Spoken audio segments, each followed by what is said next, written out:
นี้ท่านกำลังฟังสถานีวิทยุกระจายเสียง FM 104.5 เมกะเฮิรตซ์นะมัตถุรัตนตยัสสะขอความนอบน้อมจงมีแด่องค์สมเด็จพระบรมศาสดาสัมมาสัมพุทธเจ้าพระธรรมและพระอริยสงฆ์สาวกทั้งหลายขอเจริญพรญาติโยมสาธุชนทุกท่านวันนี้อาตมาภาพก็จะได้นำเรื่องของนางกาลีอุบาสิกาผู้เป็นเลิศด้านมีความเลื่อมใสเพราะได้ฟังจากผู้อื่นมาอธิบายชี้แจงแสดงให้กับญาติโยมสาธุชนทุกท่านดำเนินความว่านางกาลีนั้นเป็นอริยอุบาสิกาผู้มีคุณธรรมที่ได้รับการยกย่องให้เป็นผู้ยอดเยี่ยมโดยนับเป็นหนึ่งในบรรดาอุบาสิกาทั้งหมดในฝ่ายเลื่อมใสเพราะได้ฟังจากผู้อื่นและได้สำเร็จมรรคผลของนางคล้ายกับการบริโภคอาหารที่เขาตระเตรียมไว้สำหรับผู้อื่นมิใช่เป็นอาหารที่เขาจัดไว้เพื่อให้แก่ตนและนางยังได้เป็นโยมมารดาของพระโสนกุติกันนเถระผู้มีตำแหน่งเอตทัคคะในการกล่าววาจาไพเราะชีวประวัติของนางนับเป็นเรื่องที่น่าสนใจเรื่องหนึ่งชีวประวัติของนางกาลีอุบาสิกามีกล่าวไว้ในอรรถกถาคัมภีร์มโนรัฐปุรณีดังนี้ในอดีตการนางกาลีอุบาสิกานั้นได้เกิดขึ้นในเรือนของผู้มีตระกูลในเมืองหงสาวดีตรงกับพุทธกาลของพระปทุมุตตรสัมมาสัมพุทธเจ้าที่ได้ทรงอุบัติขึ้นในโลกด้วยนับจำนวนเวลาจากภัทรกัปนี้ย้อนหลังไปได้100,000 กัปครั้งหนึ่งนางกุลธิดาได้ไปฟังธรรมกถาของพระปทุมุตตรสัมมาสัมพุทธเจ้าและได้เห็นพระพุทธองค์ทรงแต่งตั้งอุบาสิกาคนหนึ่งให้เป็นผู้เลิศกว่าอุบาสิกาทั้งหลายฝ่ายเลื่อมใสเพราะได้ฟังจากผู้อื่นเมื่อนางได้เห็นแล้วก็เกิดนึกพอใจในการได้รับประธานตำแหน่งนั้นนางจึงได้กระทำบุญและตั้งใจปรารถนาให้ได้รับตำแหน่งเช่นนั้นในอนาคตการครั้งนั้นนางกุลธิดาสิ้นชีวิตแล้วก็ได้ไปเกิดเป็นเทวดาอยู่ในเทวโลกบ้างและได้มาเกิดเป็นมนุษย์อยู่ในมนุษยโลกบ้างจนกระทั่งเวลาการผ่านมาได้100,000 กัปพอมาถึงพุทธุบาทการคือการที่เป็นที่ทรงอุบัติขึ้นของพระพุทธเจ้าของเราทั้งหลายนี้นางกุลธิดานั้นได้กลับมาเกิดในเรือนของผู้มีสกุลในเมืองราชคฤห์พวกญาติตั้งชื่อให้นางว่ากาลีหรือคำว่ากาลีหรือกาลาดนั้นมีความหมายว่าดำหรือรอยดำเป็นแห่งๆนางคงจะมีผิวกายดำหรือว่ามีปานดำจึงได้รับการแต่งตั้งนามให้ดังนั้นเมื่อนางกาลีมีความเจริญวัยใหญ่โตพอที่จะมีเย้าเรือนหรือออกเรือนได้แล้วนางก็ได้เป็นภรรยาของมหาเศรษฐีท่านหนึ่งและนางได้ไปอยู่ในเมืองโกระคาระในอวันตีชนบทและการต่อมานางก็ได้ตั้งครรภ์ขึ้นค รั้นนางกาลีมีครรภ์แก่ใกล้จะคลอดบุตรจึงคิดว่าการคลอดบุตรในเรือนของคนอื่นเป็นการไม่เหมาะสมนางจึงขออนุญาตสามีกลับมาที่บ้านในตระกูลของตนที่อยู่ในเมืองราชคฤห์ในตอนที่นางกาลีกลับมาอยู่ที่บ้านของตนในเมืองราชคฤห์แล้วพระผู้มีพระภาคเจ้าได้ตรัสรู้พระสัพพัญญุตญาณได้แก่ญาณคือความเป็นผู้มีพระปรีชาอย่างรู้สิ่งทั้งปวงทั้งที่เป็นอดีตปัจจุบันและอนาคตแล้วพระองค์ทรงประกาศพระธรรมจักรณป่าอิสิปตนมฤคทายวันโปรดปัญจวัคคีย์ทั้งห้าเทวดาในหมื่นจักรวาลมาประชุมพร้อมกันแล้วในวันที่พระผู้มีพระภาคเจ้าทรงแสดงธรรมจักรกัปปวัตตนสูตรในบรรดาเทวดาเหล่านั้นมียักษ์ตนหนึ่งชื่อว่าสาตาคิรยักษ์ที่จัดอยู่ในพวกยักษ์เสนาบดีจำนวน28 ตนได้มาร่วมฟังพระธรรมเทศนาของพระผู้มีพระภาคเจ้าอยู่ด้วยและผลที่สาตาคิรยักษ์นั้นตั้งใจฟังพระธรรมจึงได้สำเร็จโสดาปัตติผลเป็นพระอริยบุคคลชั้นต้นในพระพุทธศาสนาหรือเรียกว่าเป็นพระโสดาบันหลังจากที่สาตาคิรยักษ์นั้นได้เป็นพระโสดาบันแล้วก็ได้มีความคิดปรารถนาต่อเพื่อนรักว่าเหมวัตตายักษ์สหายรักของเราได้มาฟังพระธรรมเทศนาหรือไม่หนอเมื่อคิดดังนี้แล้วจึงได้ตรวจดูในระหว่างหมู่เทพยดาเพื่อค้นหาครั้นตรวจดูก็ไม่เห็นเหมวัตตายักษ์ก็คิดว่าสหายของเราคงจะไม่รู้ว่าพระรัตนตรัยบังเกิดขึ้นแล้วเป็นแน่ควรที่เราจะไปหาแล้วพรรณนาคุณของคุณธรรมของพระสัมมาสัมพุทธเจ้าและบอกธรรมวิเศษที่เราได้แล้วแก่เหมวัตตายักษ์สหายของเราคิดแล้วจึงพาบริวารของตนเหาะดันด้นผ่านเมืองราชคฤห์ไปหาเหมวัตตายักษ์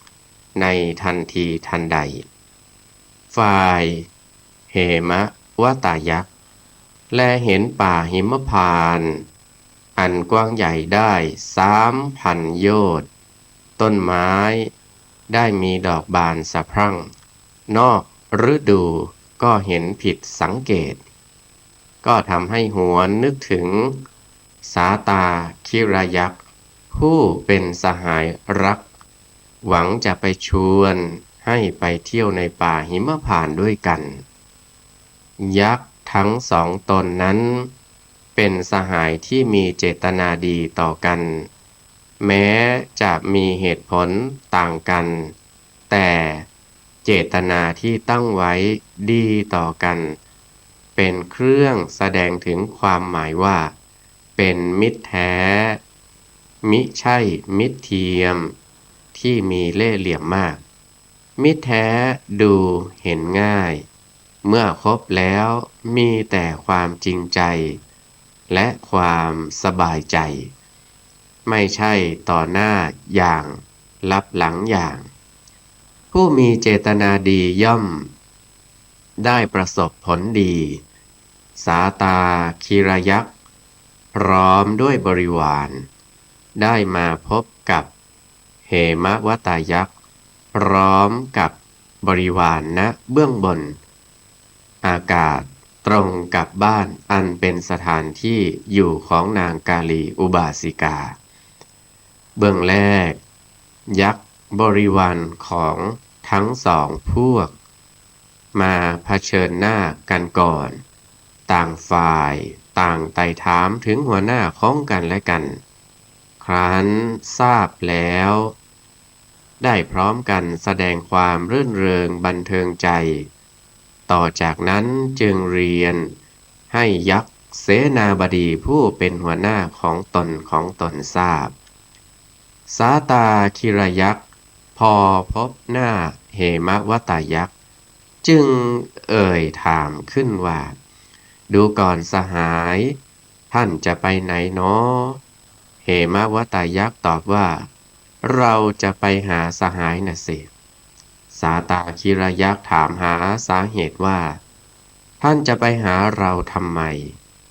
เหมวตายักษ์จึงบอกถึงสาเหตุที่จะไปหาให้ทราบว่า ดูก่อนสหาย เราได้เห็นป่าหิมพานต์ต้นไม้ออกดอกบานสะพรั่ง งดงามไปทั่ว จึงจะไปชวนท่านออกไปเที่ยวชมป่า ชมดอกไม้นานาชนิดด้วยกัน สาตาคิรยักษ์ซักถามต่อไปอีกว่า ดูก่อนสหาย นี่ท่านไม่ทราบหรือว่า ป่าหิมพานต์ที่ต้นไม้ออกดอกนอกฤดูกาลเพราะเหตุอะไร เหมวตายักษ์ตอบรับตามความจริงว่า ในเรื่องนี้เราไม่ทราบ แล้วได้ถามด้วยใจอยากรู้เหตุว่า แล้วสหายรู้เหตุหรือเปล่าเล่า สาตาคิรยักษ์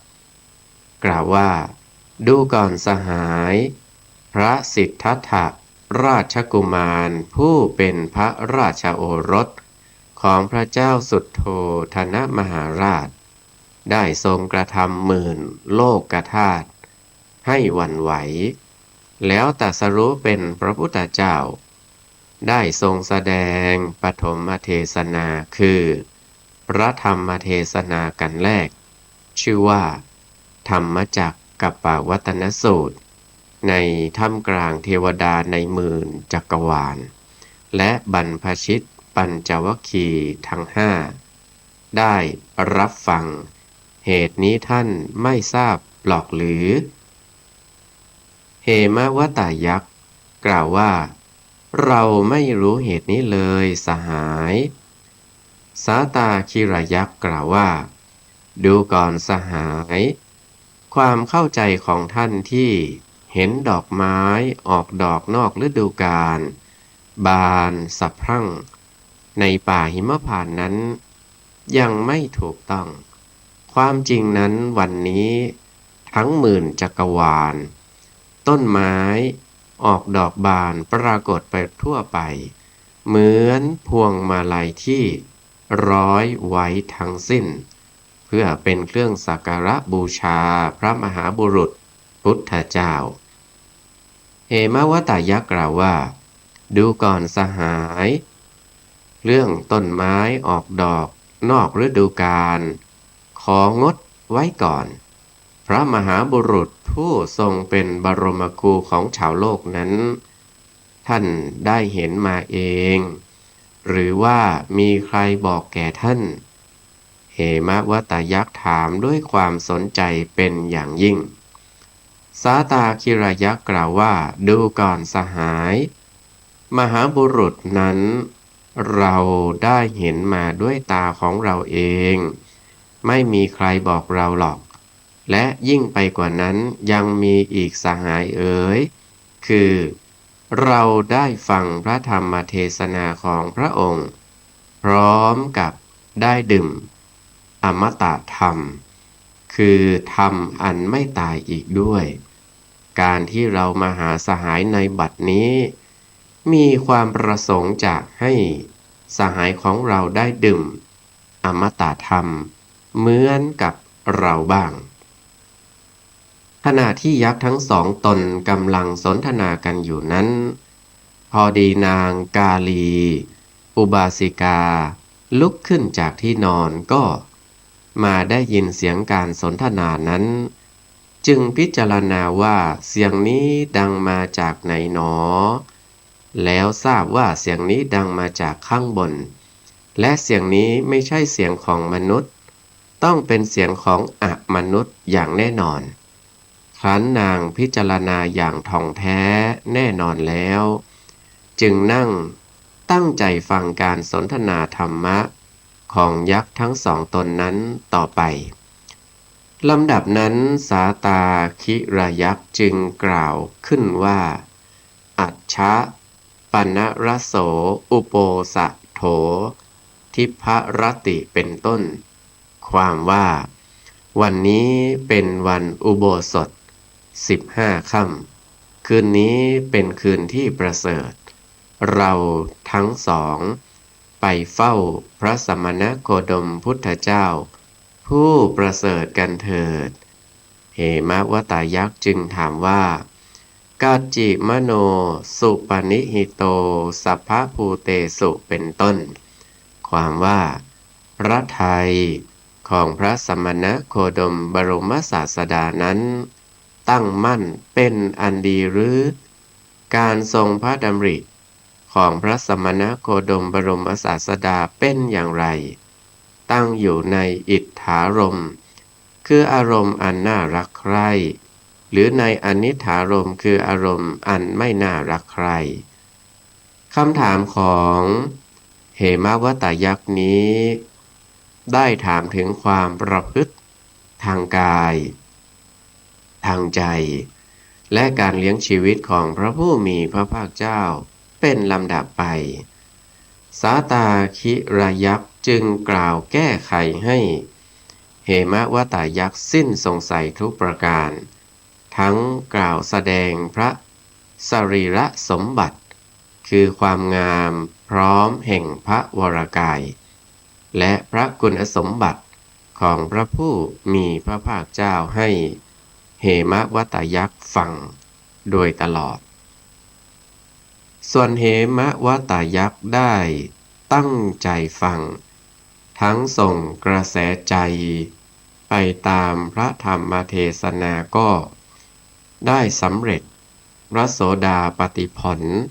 เป็นพระอริยบุคคลชั้นต้นในพระพุทธศาสนาโดยเรียกผู้ได้สำเร็จว่าพระโสดาบันฝ่ายนางกาลีอุบาสิกาก็พลอยได้ฟังธรรมะที่สาตาคิรายักษ์กล่าวไปโดยลำดับทำให้เกิดความเลื่อมใสในพระผู้มีพระภาคเจ้าทั้งที่ตนยังไม่เคยพบไม่เคยเห็นเลยแล้วนางก็ได้สำเร็จพระโสดาปัตติผลเป็นพระโสดาบันเหมือนกับได้รับประทานอาหารที่ผู้อื่นเขาจัดไว้เพื่อผู้ใดผู้หนึ่งฉะนั้นเป็นอันว่าในบรรดาสตรีทั้งสิ้นนางกาลีอุบาสิกาได้สำเร็จอริยธรรมเป็นพระโสดาบันก่อนกว่าสตรีทั้งปวงการที่นางกาลีอุบาสิกาได้เป็นพระโสดาบันนั้นกับการคลอดบุตรนั้นได้มีขึ้นในขณะเดียวกันโดยเกิดขึ้นในคืนวันนั้นนั่นเองและในวันที่จะตั้งชื่อให้แก่ลูกชายนางถือเอานิมิตที่บุตรเป็นผู้มีผิวสวยงามจึงตั้งนามให้ว่าโสนะแปลว่าทองคำต่อมาได้ชื่อ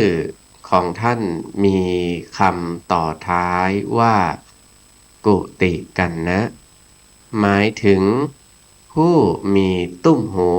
ราคา1 โกฏเพราะฉะนั้นชื่อของท่านจึงปรากฏเป็น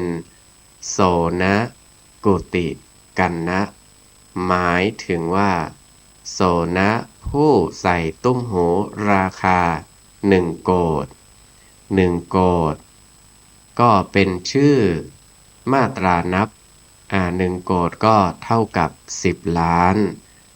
ครั้นนางกาลีอุบาสิกาคลอดบุตรแล้วก็พักอยู่ในบ้านในตระกูลของนางพอสมควรแก่การฟักฟื้น นางจึงพาบุตรกลับไปยังแคว้นอวันตีซึ่งเป็นเมืองที่ตระกูลเศรษฐีสามีของสามีตั้งเคหสถานอยู่นางตั้งใจเลี้ยงดูโสนกุติกันนะจนเจริญเติบโตมาด้วยดีโดยลำดับต่อไปนี้ก็จะขอเล่าเรื่องของพระโสนกุติกันนะเถระที่มีความเกี่ยวโยงกับนางกาลีอุบาสิกาโดยเป็นเหตุให้นางได้ถวายผ้าแด่พระผู้มีพระภาคเจ้าดังมีข้อความปรากฏอยู่ในบาลีโสนสูตรพระสูตรว่าด้วยคนสะอาดไม่ยินดีในบาปที่มีมาในคัมภีร์คุตถกนิกายอุทานและคัมภีร์มหาวรรคพระวินัยปิฎกและในอรรถกถาคัมภีร์มโนรัฐปุรณีว่าวันหนึ่งโสนกุติกันนะนั้นได้ไปฟังพระธรรมเทศนาของพระมหากัจจยนะเถระท่านมาพักอยู่ที่ภูเขาชื่อว่าปาปาตะบางทีบางแห่งก็เรียกว่าปวัตตะเมืองกุระคระในแคว้นอวันตีชนบทครั้นได้ฟังพระธรรมเทศนาได้ฟังเทศน์แล้วเกิดความเลื่อมใสอย่างยิ่งในพระพุทธศาสนาทั้งได้ตั้งอยู่ในพระไตรสรณคมคือการนับถือพระพุทธเจ้าพระธรรมและพระสงฆ์และศีลแล้วให้สร้างวิหารขึ้นในที่ที่สมบูรณ์ด้วยร่มไม้และน้ำใกล้กับภูเขาปาปาตะเพื่อถวายแก่พระมหากัจจยนะเถระและปฏิบัติบำรุงด้วยปัจจัยสี่จนได้ชื่อว่าเป็นอุปถากของพระมหากัจจยนะเถระการต่อมาภายหลัง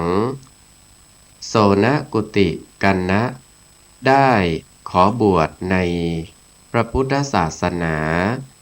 ต่อมาพระมหากัจจยนะเถระก็ได้อนุญาตให้บรรพชาเป็นสัมมเณรอยู่3 ปี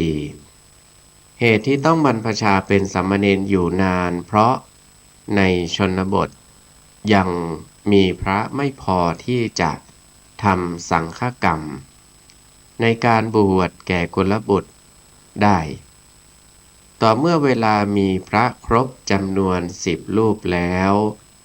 สัมมเณรโสนกุติกันนะจึงได้บรรพชาอุปสมบทเป็นพระภิกษุและเมื่อท่านได้บวชเป็นพระแล้วก็ได้ตั้งใจเรียนพระกรรมฐานแล้วท่านเป็นผู้ไม่ประมาทอุตสาห์บำเพ็ญวิปัสสนากรรมฐานในเวลาไม่นานก็ได้สำเร็จพระอรหัตผลเป็นพระอรหันต์คือเป็นพระอริยบุคคลชั้นสูงสุดและท่านก็จำพรรษาอยู่ในแคว้นอวันตีนั้นครั้นออกพรรษาแล้วท่านกราบเรียนขออนุญาตพระมหากัจจยนะเถระผู้เป็นพระอุปัชฌาย์ของท่านไปเข้าเฝ้าพระผู้มีพระภาคเจ้าและอุปัชฌาย์ของท่านก็อนุญาตทั้งยังได้สั่งฝากถวายบังคมพระผู้มีพระภาคเจ้าและขอลดหย่อนพระพุทธบัญญัติบางประการด้วยพระโสนกุติกันนะเถระกราบลาพระมหากัจจยนะเถระแล้วกลับมาเก็บเสนาสนะคือที่นอนที่นั่งแล้วครองจีวรถือบาตรออกไปและได้แวะไปบอกลาโยมกาลีอุบาสิกาโยมแม่ให้ทราบเสียก่อน ฝ่ายนางกาลีอุบาสิกาซึ่งเป็นโยมแม่นั้นจึงบอกแก่พระลูกชายว่าดีแล้วเมื่อคุณจะไปเข้าเฝ้าพระผู้มีพระภาคเจ้าจงถือเอาผ้ากำพลผืนนี้ไปถวายพระผู้มีพระภาคเจ้าในพระคันธกุฏีด้วยกล่าวดังนี้แล้วนางก็ถวายผ้ากำพลผืนที่มีราคาแพงมากผืนหนึ่งแก่พระโสนกุติกัณณเถระซึ่งเป็นพระลูกชายนี่ก็เป็นสาเหตุหนึ่งที่ทำให้นางกาลีอุบาสิกาได้ถวายผ้ากำพลที่มีราคาแพงแด่พระผู้มีพระภาคเจ้ามูลเหตุที่นางกาลีอุบาสิกานั้นจะได้มีโอกาสฟังธรรมกถาของพระลูกชายได้มีเรื่องกล่าวไว้ในเรื่องสัมภหุลภิกขุแห่งภิกขุวักในอรรถกถาคัมภีร์ธรรมบทว่าเมื่อพระโสนกุติกัณณเถระกลับจากการไปเข้าเฝ้าพระผู้มีพระภาคเจ้าณวัดพระเชตวันมหาวิหารเมืองสาวัตถีแล้วมาถึงแคว้นอวันตีแล้วจึงเข้าไปหาพระมหากัจจยนะเถระพระอุปัชฌาย์กราบเรียนถึงการเข้าเฝ้าพระผู้มีพระภาคเจ้าให้ทราบโดยตลอดรุ่งขึ้นเช้าท่านเข้าไปบิณฑบาตที่บ้านของนางกาลีอุบาสิกาซึ่งเป็นโยมแม่ของท่านแลเห็นท่านกลับมาแล้วก็ดีใจนางต้องการจะทราบเรื่องราวบางสิ่งบางอย่างบางประการจากปากของพระโสนกุติกัณณเถระจึงนิมนต์พระเถระให้ฉันจังหันบนบ้านเมื่อเวลาที่พระโสนกุติกัณณเถระฉันจังหันฉันภัตตาหารเสร็จเรียบร้อยท่านได้เล่าเรื่องที่ไปเข้าเฝ้าพระผู้มีพระภาคเจ้าให้โยมมารดาได้ฟังตั้งแต่ต้นจนจบฝ่ายนางกาลีอุบาสิกาได้เอ่ยถามขึ้นว่าคุณได้แสดงธรรมถวายพระบรมศาสดาแล้วได้รับประทานสาธุการจากพระองค์มิใช่หรือพระโสนกุติกัณณเถระจึงถามว่าด้วยความฉงนสนเท่ใจยิ่งนักว่าคุณโยมรู้เรื่องนี้ได้อย่างไรนางกาลีอุบาสิกากล่าวตอบว่าโยมรู้ได้จากเทวดาที่สิงสถิตอยู่ในเรือนของโยมแม่นี่แหละเป็นผู้บอกให้ทราบแล้วนางได้กล่าวต่อไปว่าหลังจากที่คุณได้แสดงธรรมจบแล้วเทวดาผู้สิงสถิตในเรือนนี้ได้เปล่งวาจาให้สาธุการด้วยเสียงดังโยมจึงถามว่านั่นใครให้สาธุการเทวดาตอบว่าข้าพระเจ้าเองมหาอุบาสิกาโยมถามว่าท่านเป็นใครล่ะเทวดาตอบว่าข้าพระเจ้าเป็นเทวดาสิงสถิตอยู่ในเรือนของท่านนี่แหละโยมได้ถามถึงเหตุผลว่าดูก่อนเทวดาแต่ก่อนอะไรท่านไม่เคยให้สาธุการแก่เราเลยเพราะเหตุไรวันนี้ท่านจึงให้สาธุการเล่าเทวดาตอบว่าข้าพเจ้าไม่ได้ให้สาธุการแก่ท่านหรอกมหาอุบาสิกาโยมถามต่อไปว่าการที่ท่านเปล่งวาจาสาธุการนั้นท่านได้ให้สาธุการแก่ใครเล่าเทวดาตอบว่าดูก่อนมหาอุบาสิกา ข้าพเจ้าให้สาธุการแก่ท่านพระโสนกุติกัณณเถระผู้เป็นบุตรของท่านนั่นเอง โยมถามด้วยความสนใจยิ่งนักว่า บุตรของเราทำอะไรหรือท่านเทวดา เทวดาตอบว่า ในวันนี้บุตรของท่านอยู่ในพระคันธกุฏีเดียวกันกับพระบรมศาสดาแล้วแสดงธรรมถวายพระบรมศาสดาและเมื่อพระบรมศาสดาสดับธรรมจากบุตรของท่านแล้วทรงพอพระทัยพระองค์จึงประทานสาธุการเพราะเหตุนั้นข้าพเจ้าจึงได้ให้สาธุการแก่พระโสนกุติกัณณเถระเป็นการรับสาธุการของพระสัมมาสัมพุทธเจ้าจึงเกิดเสียงสาธุการขึ้นเป็นเสียงเดียวกันไปหมดนับตั้งแต่ภูมิมัฏฐกะเทวดาคือเทวดาผู้มีวิมานตั้งอยู่บนพื้นดินตลอดไปจนถึงพรหมโลกโยมถามด้วยยังไม่เชื่อหูของตัวเองเกรงว่าจะฟังผิดเพี้ยนไปว่าดูก่อนเทวดาบุตรของเราแสดงธรรมถวายแด่พระบรมศาสดาหรือว่า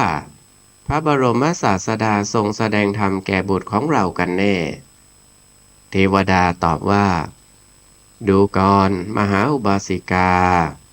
บุตรของท่านแสดงธรรมถวายแด่พระบรมศาสดาเมื่อเทวดากล่าวยืนยันอย่างนี้ปีติความอิ่มใจ5ประการได้เกิดขึ้นแก่โยมแผ่ไปทั่วสัพพังกายทั้งตัวทั้งสิ้นโยมจึงมีความคิดว่าถ้าหากว่าบุตรของเราอยู่ในพระคันธกุฏีเดียวกันกับพระบรมศาสดาและยังสามารถแสดงธรรมถวายแด่พระบรมศาสดาได้ก็คงจะสามารถแสดงธรรมให้เราฟังได้เหมือนกันและคิดต่อไปอีกว่าในเวลาที่บุตรของเรามาถึงเราจะให้มีการแสดงธรรมกถาให้พวกเราได้ฟังกันนางกาลีอุบาสิกาได้กล่าวกับพระโสนกุติกัณณเถระว่าคุณเมื่อคุณแสดงธรรมในที่เฉพาะพระพักตร์พระบรมศาสดาได้แล้วคุณก็อาจแสดงธรรมแม้แก่โยมแม่ได้เช่นกันและต่อจากนั้นนางกาลีอุบาสิกาจึงบอกกำหนดวันแสดงธรรมว่าในวันโน้นโยมจะให้มีการฟังธรรมะกันแล้วโยมจะฟังธรรมะของคุณท่านพระโสนกุติกัณณเถระรับนิมนต์โยมแม่ว่าอาตมาจะแสดงธรรมตามที่แสดงถวายแด่พระบรมศาสดาแล้วนั้นโดยนำมาแสดงให้โยมแม่ได้ฟังนางกาลีอุบาสิกาได้ฟังคำของพระลูกชายตกปากรับนิมนต์ก็มีความดีใจเป็นล้นพ้นจึงกะแผนงานการกุศลที่จะจัดให้มีขึ้นในวันฟังเทศน์นั้นว่าเราจะถวายทานแก่ภิกษุสงฆ์กระทำการบูชาแล้วจะฟังธรรมกถาจากบุตรของเราและนางได้จัดหญิงทาสีไว้เพียงคนเดียวเท่านั้นให้เป็นผู้อยู่เฝ้าเรือนแล้วนางได้พาบริวารทั้งหมดไปเพื่อไปฟังธรรมกถาของพระโสนกุติกัณณเถระณมณฑปที่นางได้สร้างไว้ภายในพระนครสำหรับใช้ประโยชน์ในการฟังธรรมะหลังจากที่พระโสนกุติกัณณเถระก้าวขึ้นบนธรรมาสน์ที่ประดับประดาไว้ดีแล้ว และกำลังแสดงธรรมอยู่ด้วยสำเนียงอันไพเราะ จับใจพอดีในเวลานั้นพวกโจร900 คนเที่ยวหาช่องทางที่จะเข้าไปในเรือนของนางกาลีอุบาสิกาเรือนของนางกาลีอุบาสิกาล้อมด้วยกำแพง7 ชั้นมีซุ้มประตู7 ซุ้มนางล่ามสุนัขตัวที่ดุไว้ในซุ้มประตูทุกซุ้มนอกจากนี้ยังขุดคูไว้รอบตรงกับที่น้ำตกของชายคาเรือนแล้วใส่ดีบุกลงไปในคูจนเต็มเวลากลางวันดีบุกนั้นจะปรากฏเป็นดุจว่าละลายเดือดพร่านเพราะถูกแสงแดดเผาแต่ในเวลากลางคืนดีบุกปรากฏเป็นก้อนแข็งกระด้างทั้งยังปักขวางเหล็กไว้ที่พื้นในระหว่างคูนั้นๆติดกันไปพวกโจรเหล่านั้นมองไม่เห็นช่องทางก็หมดโอกาสที่จะเข้าไปในเรือนได้เพราะอาศัยการรักษาอย่างดีเช่นนี้และเพราะอาศัยความที่นางกาลีอุบาสิกาอยู่ในเรือนทุกวันกำหนดฟังธรรมนั้นพอพวกโจรทราบว่านางกาลีอุบาสิกาออกจากบ้านไปฟังเทศน์แล้วจึงใช้วิธีขุดอุโมงค์เข้าไปที่เรือนโดยขุดลอดลึกลงไปเบื้องล่างแห่งคูดีบุกและขวากเหล็กหนามใหญ่นั้นพวกโจรทั้ง900 คนช่วยกันขุดอุโมงค์เสร็จแล้วได้ตกลงส่งหัวหน้า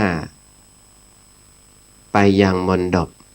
ที่นางกาลีอุบาสิกานั้นนั่งฟังเทศน์อยู่ด้วยคำสั่งอันเฉียบขาดและดุดันว่าถ้าอุบาสิกานั้นได้ยินว่าพวกเราเข้าไปในเรือนแล้วนางมุ่งหน้ากลับมาที่เรือนท่านทั้งหลายจงฟันอุบาสิกานั้นให้ตายด้วยดาบนี้ฝ่ายหัวหน้าโจรได้ไปยืนคุมเชิงอยู่ในสถานที่ที่ใกล้กับนางกาลีอุบาสิกานั่งฟังธรรมะอยู่นั้นส่วนพวกโจรได้จุดไฟให้สว่างขึ้นภายในเรือนของนางกาลีอุบาสิกาแล้วเปิดประตูห้องเก็บกหาปณะนางทาสีคนเฝ้าบ้านพอเห็นพวกโจรเข้ามาในเรือนแล้วจึงรีบวิ่งไปหานางกาลีอุบาสิกาบอกเรื่องราวที่เกิดขึ้นด้วยความตกใจจึงพูดจาด้วยความตกใจว่าคุณนายเจ้าคะพวกโจรเป็นจำนวนมากได้เข้าไปในเรือนงัดประตูห้องเก็บกหาปณะแล้วเจ้าค่ะนางกาลีอุบาสิกากล่าวว่าพวกโจรจงขนเอากหาปณะที่ค้นพบแล้วไปเถิดเราจะฟังธรรมกถาแห่งบุตรของเราเจ้าอย่ามารบกวนการกระทำอันตรายแก่ธรรมะของเราเลยเจ้าจงกลับไปที่เรือนเถิดนะคำกล่าวของนางนี้นางพูดชนิดที่ไม่มีความห่วงกหาปณะเหล่านั้นเลย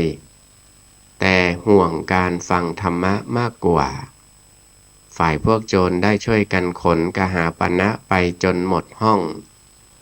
แล้วจึงงัดห้องเก็บเงินต่อไปนางทาสีเห็นพวกโจรกระทำเช่นนั้นได้รีบมาแจ้งเรื่องนั้นให้นางกาลีอุบาสิกาทราบอีก นางกาลีอุบาสิกาได้พูดว่าพวกโจรจงขนเอาทรัพย์ที่ตนต้องการไปเถิดเจ้าอย่ามากระทำอันตรายแก่เราเลยแล้วได้สั่งนางทาสีกลับไปนางทาสีพอกลับมาถึงเรือนและเห็นห้องเก็บเงินว่างเปล่าและแลเห็นพวกโจรกำลังงัดห้องเก็บทองจึงรีบกลับไปบอกนางกาลีอุบาสิกาอีกนางกาลีอุบาสิกาฟังคำของบอกเล่าของนางทาสีแล้วมิได้แสดงอาการวิตกกังวลหรือห่วงแหนทรัพย์เหล่านั้นและไม่แสดงความโกรธแค้นพวกโจรเลยแต่กลับเรียกนางทาสีเข้ามาแล้วพูดกำชับแถมดุว่านางตัวดีเจ้ามาหาเราหลายครั้งแล้วแม้เราสั่งว่าพวกโจรจงขนเอาทรัพย์ไปตามความชอบใจเถิดเราจะฟังธรรมกถาแห่งบุตรของเรา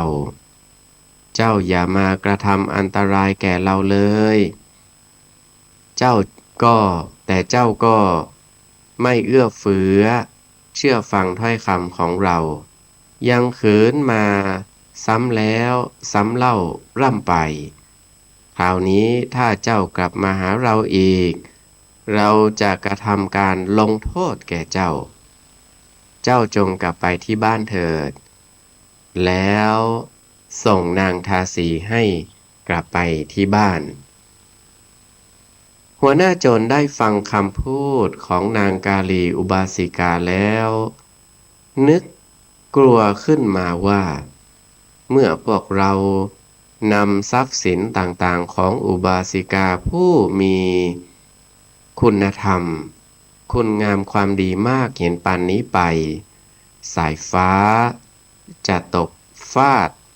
กระหม่อมของพวกเราเป็นแน่แล้วจึงส่งลูกน้องไปที่เรือนของอุบาสิกาเพื่อพบกับพวกโจรและสั่งว่าพวกท่านจงขนเอาทรัพย์สินสิ่งของทั้งหมดของอุบาสิกาข้าวเก็บไว้ตามเดิมโดยเร็วเถิดพวกโจรเหล่านั้นเมื่อได้ฟังคำสั่งจากหัวหน้าโจรแล้วได้กระวีกระวาดนำกหาปณะเข้าเก็บไว้ในห้องเก็บกหาปณะอย่างเดิมนำเงินมาไว้ในห้องเก็บเงินและนำทองมาใส่ไว้ในห้องเก็บทองการกระทำให้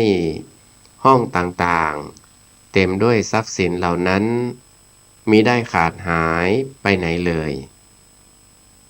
หลักความจริงมีอยู่ว่าธรรมะย่อมรักษาผู้ประพฤติธรรมเป็นธรรมดาเพราะเหตุนั้นพระผู้มีพระภาคเจ้าจึงตรัสว่าธรรมะ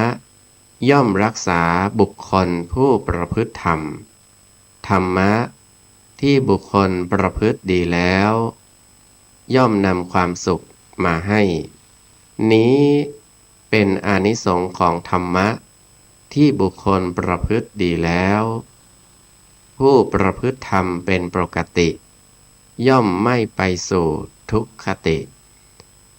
พวกโจรผู้อยู่ที่เรือนของนางกาลีอุบาสิกาครั้นช่วยกันขนทรัพย์สินเก็บไว้ที่เดิมแล้วจึงพากันไปยืนอยู่ในสถานที่ที่ฟังพระธรรมเทศนาฝ่ายพระโสนกุติกัณณเถระตั้งใจแสดงพระธรรมเทศนาไปตามลำดับความเหมือนกับที่แสดงถวายแด่พระบรมศาสดาให้คุณโยมฟังอย่างเอิบอิ่มใจจนตลอดราตรีพอสว่างท่านจึงลงจากธรรมาสน์ในขณะนั้นหัวหน้าโจรก็เดินตรงเข้าไปหมอบลงแทบเท้าของนางกาลี อุบาสิกาและพูดว่าคุณนายครับคุณนายโปรดอดโทษให้แก่กระผมด้วยเถิดขอรับนางกาลีอุบาสิกามองเห็นภาพที่ปรากฏต่อหน้าเช่นนั้นก็นึกแปลกใจเพราะไม่รู้อิโหนอิเหน่อะไรจู่ๆก็มาขอให้อดโทษนางจึงถามว่านี่อะไรกันพ่อคุณหัวหน้าโจรกล่าวลุแก่โทษสารภาพผิดชนิดหมดเปลือกว่าคุณนายขอรับกับผมผูกอาฆาตคุณนายประสงค์จะฆ่าคุณนายได้มายืนคุมเชิงอยู่ใกล้ๆคุณนายนี่เองขอรับนางกาลีอุบาสิกากล่าวว่าพ่อคุณถ้าเรื่องเป็นเช่นนี้ฉันอดโทษให้อุบาสิกากล่าวอดโทษให้ด้วยความจริงใจว่าอย่างพระชนะมารแม้พวกโจรลูกน้องที่เหลือทั้งหมดแลเห็นภาพของหัวหน้าโจรและฟังคำพูดของนางกาลีอุบาสิกาที่กล่าวยกโทษให้ด้วยใบหน้ายิ้มแย้มแจ่มใสไม่มีบูดบึ้งจึงพร้อมกันกระทำการขอขมาโทษเหมือนกับหัวหน้าโจรเมื่อนางกาลีอุบาสิกาพูดว่าดูก่อนพ่อทั้งหลายฉันอดโทษให้พวกโจรทั้งหมดพร้อมกันกล่าวขอร้องนางกาลีอุบาสิกาว่าคุณนายครับถ้าคุณนายอดโทษแก่พวกกระผมอย่างแท้จริงขอคุณนายช่วยเหลือให้พวกกระผมได้บรรพชาบวชในสำนักของท่านพระโสนกุติกัณณเถระผู้เป็นพระลูกชายของคุณนายด้วยเถิดขอรับนางกาลีอุบาสิกาทราบถึงความปรารถนาดีของพวกโจรเหล่านั้นจึงหันหน้ามาทางพระลูกชายยกมือไหว้และกล่าวขอร้องว่าคุณพวกโจรเหล่านี้เลื่อมใสในคุณของโยมและธรรมกถาของคุณแล้วได้พร้อมกันขอบรรพชาขอคุณจงให้พวกโจรนี้บวชเถิดท่านพระโสนกุติกัณณเถระกล่าวว่าดีแล้วโยมแม่จึงได้ตัดชายผ้านุ่งของพวกโจรเหล่านั้นออกแล้วให้ย้อมด้วยดินแดงให้พวกเขาบรรพชาและให้สมาทานศีลนี้นับเป็นผลงานของนางกาลีอุบาสิกาที่ช่วยให้ประชาชนได้มีโอกาสมาร่วมฟังพระธรรมเทศนาเป็นจำนวนมากและยังได้ช่วยให้พวกโจรกลับใจจากร้ายมาเป็นดีทั้งได้ช่วยพวกโจรให้ได้บวชในพระพุทธศาสนาเท่ากับเป็นการช่วยเผยแผ่พระพุทธศาสนาให้ประชาชนมีความเลื่อมใสมากยิ่งขึ้นนางกาลีอุบาสิกานั้นนับว่าเป็นผู้มีความสนใจในเรื่องของธรรมะโดยได้กราบเรียนถามพระมหากัจจยนะเถระตามที่มีบันทึกไว้ในบาลีกาลีสูตรคือพระสูตรว่าด้วยความบรรลุประโยชน์แห่งมหาวรรคที่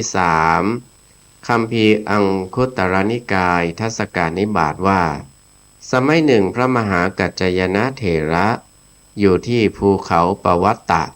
ใกล้เมืองกุระคระในแคว้นอวันตีครั้งนั้นนางกาลีอุบาสิกาชาวเมืองกุระคระได้เข้าไปหาพระมหากัจจยนะเถระถึงที่อยู่กราบพระเถระแล้วนั่ง ณที่ควรส่วนข้างหนึ่งและได้กราบเรียนถามพระเถระว่าข้าแต่พระคุณเจ้าผู้เจริญพระผู้มีพระภาคเจ้าได้ตรัสพระวาจานี้ไว้ในกุมารีปัญหาคือคำถามของธิดามารผู้เป็นเด็กว่าการบรรลุประโยชน์เป็นความสงบใจเราชนะเสนามารคือกิเลสอันมีรูปเป็นที่รักเป็นที่ชื่นใจแล้วเราผู้เดียวเพ่งอยู่ได้รู้โดยลำดับซึ่งความสุขเพราะฉะนั้นเราจึงไม่ทำความเป็นเพื่อนกันด้วยชนความเป็นเพื่อนกับใครๆของตถาคตไม่มีข้าแต่พระคุณเจ้าผู้เจริญเนื้อความแห่งพระวาจาที่พระผู้มีพระภาคเจ้าตรัสไว้โดยย่อนี้จะพึงรู้ได้โดยพิสดารอย่างไรเจ้าคะพระมหากัจจายนะเถระตอบว่าดูก่อนอุบาสิกาสมณพราหมณ์พวกหนึ่งมีปฐวีกสินสมาบัติเป็นอย่างเยี่ยมแล้วได้กระทำให้สำเร็จประโยชน์ความเป็นผู้มีปฐวีกสินสมาบัติเป็นอย่างเยี่ยมมีอยู่ประมาณเท่าใดพระผู้มีพระภาคเจ้าได้ทรงรู้แล้วทั้งนั้นครั้นและพระองค์ทรงรู้แล้วได้ทรงเห็นเบื้องต้นได้ทรงเห็นโทษคือเห็นทุกขสัจจะได้ทรงเห็นธรรมะเครื่องสลัดออกคือการเห็นนิโรธสัจจะได้ทรงเห็นญาณทัศนะคือความรู้ความเห็นว่าเป็นทางและมิใช่ทางก็คือเห็นมรรคสัจจะได้รู้แจ้งการถึงประโยชน์อันเป็นความสงบใจเพราะเหตุได้ทรงเห็นเบื้องต้นได้ทรงเห็นโทษได้ทรงเห็นธรรมะเครื่องสลัดออกได้ทรงเห็นว่าเป็นทางและมิใช่ทางนั้นดูก่อนอุบาสิกาสมณพราหมณ์พวกหนึ่งมีเตโชกสินสมาบัติเป็นอย่างเยี่ยมแล้วได้กระทำให้สำเร็จประโยชน์ดูก่อนอุบาสิกาสมณพราหมณ์พวกหนึ่งมีวายโยกสินสมาบัติเป็นอย่างเยี่ยมแล้วได้กระทำให้เห็นสำเร็จประโยชน์ดูก่อนอุบาสิกาสมณพราหมณ์พวกหนึ่งมีอาโปกสินสมาบัติเป็นอย่างเยี่ยมแล้วได้กระทำให้สำเร็จประโยชน์ดูก่อนอุบาสิกาสมณพราหมณ์พวกหนึ่งมีนิลละกสินสมาบัติมีปีติกสินสมาบัติมีโลหิตกสินสมาบัติมีอากาสกสินสมาบัติเป็นอย่างเยี่ยมแล้วได้กระทำให้สำเร็จประโยชน์ดูก่อนอุบาสิกาสมณพราหมณ์พวกหนึ่งมีวิญญาณกสินสมาบัติเป็นอย่างเยี่ยมแล้วได้กระทำให้สำเร็จประโยชน์ความเป็นผู้มีวิญญาณกสินสมาบัติเป็นอย่างเยี่ยมมีอยู่ประมาณเท่าใดพระผู้มีพระภาคเจ้าได้ทรงรู้แล้วทั้งนั้นครั้นพระองค์ทรงรู้แล้วได้ทรงเห็นเบื้องต้นได้ทรงเห็นโทษได้ทรงเห็นธรรมะเครื่องสลัดออกได้ทรงรู้เห็นว่าเป็นทางและมิใช่ทางได้ทรงรู้แจ้งการถึงประโยชน์อันเป็นความสงบใจเพราะเหตุได้ทรงเห็นเบื้องต้นได้ทรงเห็นโทษได้ทรงเห็นธรรมะเครื่องสลัดออกได้ทรงรู้เห็นว่าเป็นทางและมิใช่ทางนั้นดูก่อนอุบาสิกาพระวาจาที่พระผู้มีพระภาคเจ้าได้ตรัสไว้แล้วในกุมารีปัญหาว่าการบรรลุประโยชน์มีความสงบใจเราชนะเสนามารคือกิเลสอันมีรูปเป็นที่รัก เป็นที่ชื่นใจแล้ว เราผู้เดียวเพ่งอยู่ได้รู้โดยลำดับซึ่งความสุข เพราะฉะนั้นเราจึงไม่ทำความเป็นเพื่อนกับด้วยชน ความเป็นเพื่อนกับใครๆของตถาคตไม่มีเนื้อความแห่งพระวาจาที่พระผู้มีพระภาคเจ้าตรัสไว้โดยย่อพึงเห็นโดยพิสดารอย่างนี้ นางกาลีอุบาสิกาผู้นับเป็นอุบาสิกาตัวอย่าง ที่มีความสนใจในการฟังธรรมอย่างจริงจังคุณสมบัติข้อนี้จึงเป็นเหตุให้นางได้รับการยกย่องจากพระผู้มีพระภาคเจ้าเมื่อครั้งที่พระองค์ประทับอยู่ณวัดพระเชตวันมหาวิหารเมืองสาวัตถีได้ทรงแต่งตั้งอุบาสิกาทั้งหลายไว้ในเอตทัคคะฐานันดรลำดับตำแหน่งอันยอดเยี่ยมทั้งหลายก็ได้ทรงแสดงได้ทรงแต่งตั้งนางกาลีอุบาสิกาไว้ในตำแหน่งยอดเยี่ยมตำแหน่งหนึ่งด้วยดังมีข้อความบันทึกไว้ในบาลีคัมภีร์อังคุตตรนิกายเอกานิบาตว่าดูก่อนภิกษุทั้งหลายนางกาลีอุบาสิกาชาวเมืองกุระคระเป็นเอตทัคคะคือผู้เลิศกว่าอุบาสิกาทั้งหลายผู้เป็นอุบาสิกาของตถาคตฝ่ายเลื่อมใสเพราะได้ฟังธรรมได้ฟังจากผู้อื่นนี้ก็เป็นชีวประวัติของนางกาลีอุบาสิกาผู้มีความเลื่อมใสเพราะได้ฟังจากผู้อื่นอาตมาภาพก็ได้นำมาอธิบายชี้แจงแสดงให้กับญาติโยมก็สมควรแก่เวลาขออำนาจคุณพระศรีรัตนตรัยคือคุณของพระสัมมาสัมพุทธเจ้าคุณของพระธรรมคุณของพระอริยสงฆ์ตลอดจนบุญกุศลของญาติโยมสาธุชนทุกท่านที่ได้ประพฤติปฏิบัติสั่งสมมาจงเป็นตบะเดชะพลวะปัจจัยหนุนนำให้กับญาติโยมสาธุชนทุกท่านจงประสบจตุรพิธพรชัย4ประการกล่าวคือมีอายุวันนะสุขะพละปาฏิภาณธนสารสมบัติมีความสุขกายสุขใจเจริญในธรรมะขององค์สมเด็จพระบรมศาสดาสัมมาสัมพุทธเจ้าทุกท่านทุกคนเทอญ